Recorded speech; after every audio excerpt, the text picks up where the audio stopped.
Hey, Tim back here, TNT RCS1. This is video number 2 of the Hanger 9 Twist Complete Rebuild. We're ready to start stripping out the equipment, which is the first thing you always have to do.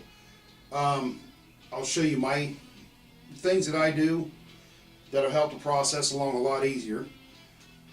Things you'll need, of course, are just some of your basics, like just some simple, small flathead Phillips screwdrivers. 99%, not a lot of times you need things like scissors and stuff like that. I mean, all we're doing in this video is getting hardware pulled, and I'm going to show you right now what I do when I remove things from the airplane. And this plane's been flown and trimmed, so I want to try to put it back together almost exactly trimmed.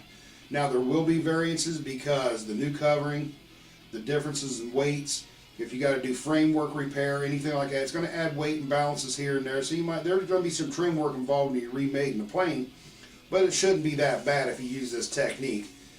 What I like to do is I'll take, let me get this wing just lifted up out of the way here. When I build planes for people, I mean, a lot of the parts will come in like a Ziploc bag, but you can see here I just got a large Ziploc. I labeled it Hanger 9 Twist. So what that bag is, this is a 1 gallon bag, so, or as your Europeans say, close to 1 liter. But when you build somebody's ARF kit or even your own, the thing I do is I save all these little bags. They come in handy for a lot of things. These are just all small Ziplocs. This is the stuff you can consider the freebies when you order a plane to put together for a lot, on a lot of your stuff. Now, if you don't have access to these bags, there's numerous ways you can do this. You can buy, go to the store and just get the little small paper lunch sacks, or even buy some Ziplocs. If you go to craft stores like we have around here, we have a Hobby Lobby, the craft store, not the hobby area of Hobby Lobby, but in there you can buy, well, even in Walmart, but you can go in there and buy these small Ziploc baggies in bulk. They're fairly inexpensive, so.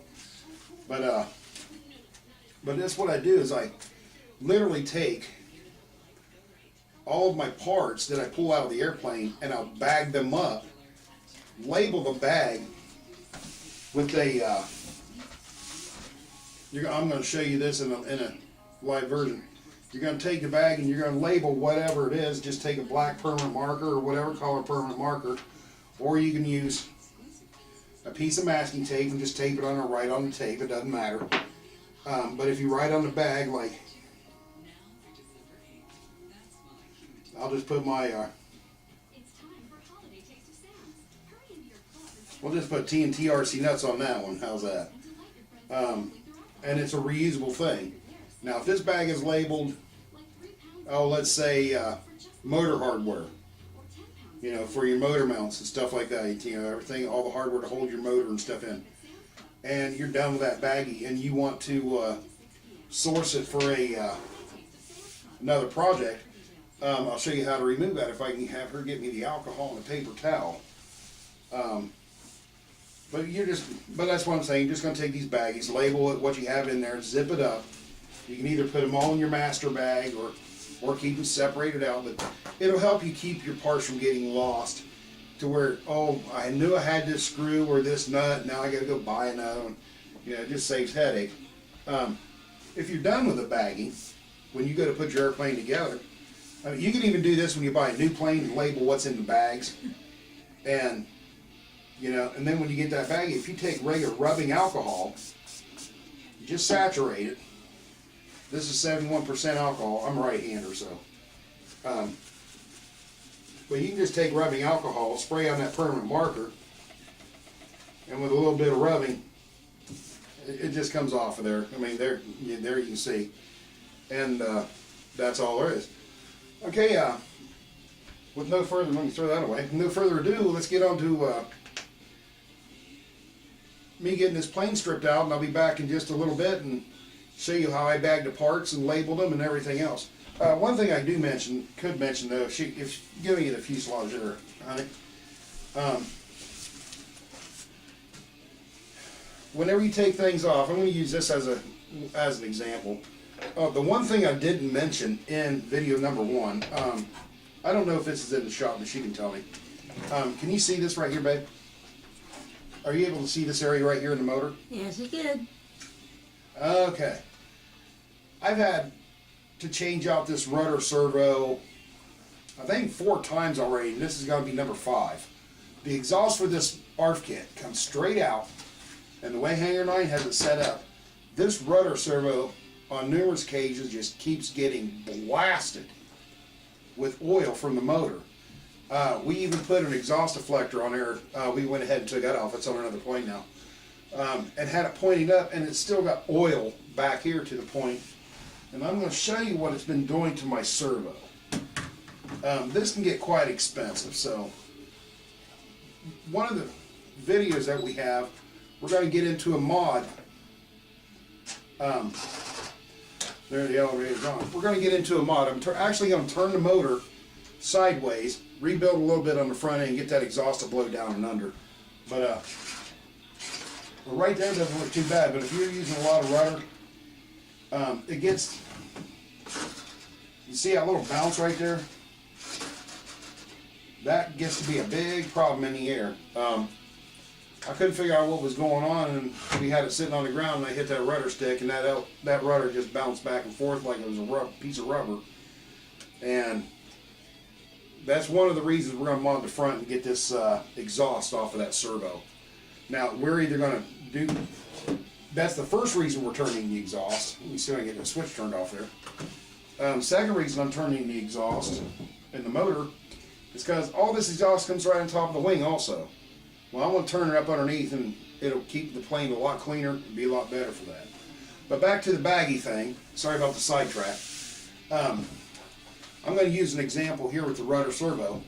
Now, when I go to take and remove this from the airplane, I'm going to take the control arm off of the servo.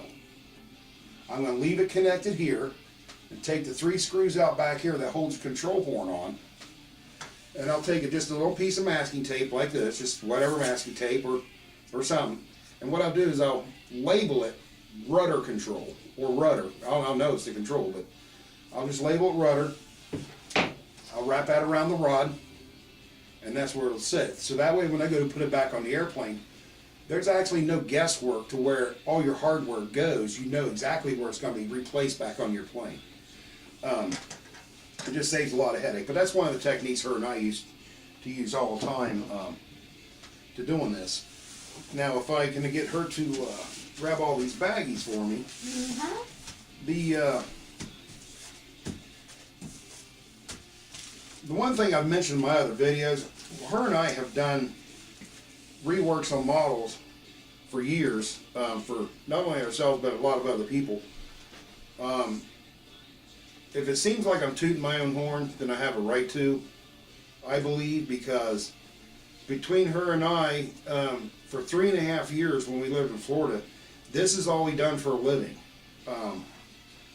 We built them, got them ready to fly, test flown, and on top of that, we did a lot, and I mean a lot of reworks for people where they would buy airplanes or something would happen, want new covering on stuff, and we completely reworked that airplane down from back to the bare bones, back out to the field. And I would say, just in reworks alone, her and I have used, I couldn't tell you, probably 10,000, if not more, rolls of covering. And redone roughly, I don't know. I would say anywhere from 3 to 4, maybe even close to 5,000 airplanes that we've redone in that period of time. Mm-hmm. And that's on top of building for other people. So, but I'll get my lovely to stop the video, and we'll get this plane stripped out, and I'll show you how I got it all bagged and labeled, and we'll get ready for the next step, and that's starting to tear off the covering and dehinging and everything and getting this model ready for rework. So this is Tim from TNT RC Nice One. Have a good one.